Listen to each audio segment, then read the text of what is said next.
জুলাই আন্দোলনের অন্যতম সংগঠক ও জাতীয় নাগরিক পার্টির দক্ষিণাঞ্চলের মুখ্য সংগঠক হাসনাত আব্দুল্লাহ অভিযোগ করেছেন, প্রতিরক্ষা গোয়েন্দা সংস্থা ডিজিএফআই কখনো অডিটের আওতায় আসে না। তিনি একে আনঅডিট ফান্ডেড প্রতিষ্ঠান বলে উল্লেখ করেন।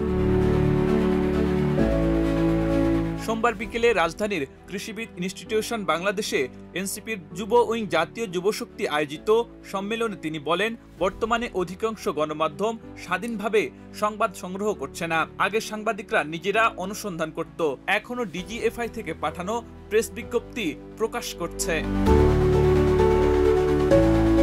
তিনি আরও অভিযোগ করেছেন, গণ অভ্যুত্থানের সময় ডিজিএফআই গণমাধ্যমে ফোন করে শিরোনাম পরিবর্তনের নির্দেশ দিতেন, আর সেই মিডিয়াগুলো বাধ্য হয়ে তা মানতেন।